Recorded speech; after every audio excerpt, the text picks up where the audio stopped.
110602666 dari kelas F Pendidikan Biologi semester 3 Universitas Islam Negeri Raden Intan. Di sini saya akan menjelaskan tentang komponen dalam menyusun perencanaan pembelajaran untuk memenuhi tugas mata kuliah telaah kurikulum biologi dengan Ibu dosen Ibu Aryani Dwi Kusuma Wardani, MPD. Sebelumnya saya panjatkan puji-puji syukur saya atas kehadiran Allah Subhanahu wa Ta'ala. Dengan rahmat dan hidayahnya saya bisa menyelesaikan tugas ini dan masih diberikan kesehatan. Tak lupa salawat teriring salam selalu saya sanjung agungkan kepada Habibana wa Nabiyana wa Maulana Muhammad Sallallahu Alaihi Wasallam yang telah membawa kita dari zaman jahiliyah menuju ke zaman yang beneran seperti sekarang. Baiklah, langsung saja akan saya jelaskan tentang materi komponen dalam menyusun perencanaan pembelajaran. Proses pembelajaran akan berjalan dengan lancar apabila kita iringi dengan perencanaan yang matang. Karena pembelajaran merupakan tujuan dari pendidikan dalam membentuk tingkah laku siswa hingga guru yang baik akan berusaha untuk mewujudkan pembelajaran yang berhasil. Keberhasilan itu akan didapat dengan perencanaan yang sudah terencana sebelumnya agar seorang guru dapat menentukan strategi yang akan mereka gunakan dalam kegiatan belajar mengajar. Nah, apa sih perencanaan pembelajaran itu? Secara umum, perencanaan pembelajaran merupakan proses penetapan serta pemanfaatan sumber daya secara terpadu sehingga dapat menunjang kegiatan dan upaya yang akan berjalan secara efektif dan efisien. Perencanaan pembelajaran juga dapat meliputi kegiatan perumusan tujuan untuk pencapaian kegiatan pelajaran, yaitu guru yang membuat.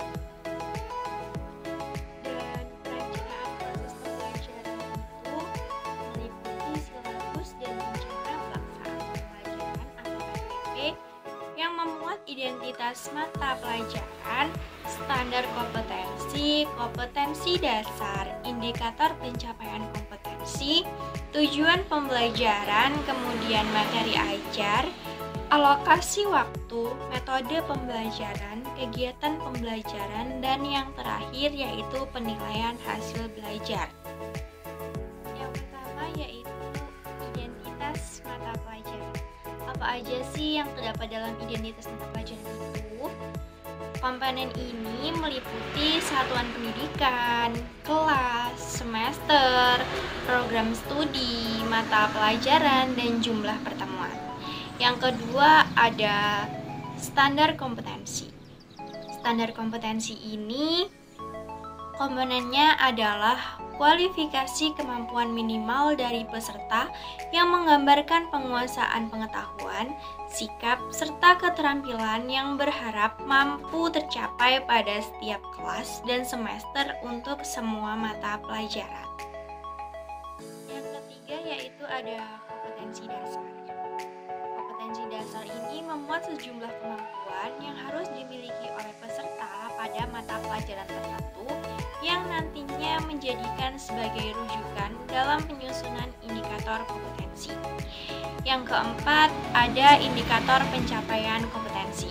Perilaku yang dapat diukur oleh observasi untuk menunjukkan kemampuan pencapaian kompetensi dasar yang akan menjadi acuan penilaian pada suatu mata pelajaran.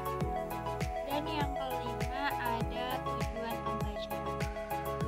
Tujuan pembelajaran ini memuat penggambaran proses dan hasil belajar yang harapannya dapat tercapai oleh peserta dengan menyesuaikan kompetensi dasar.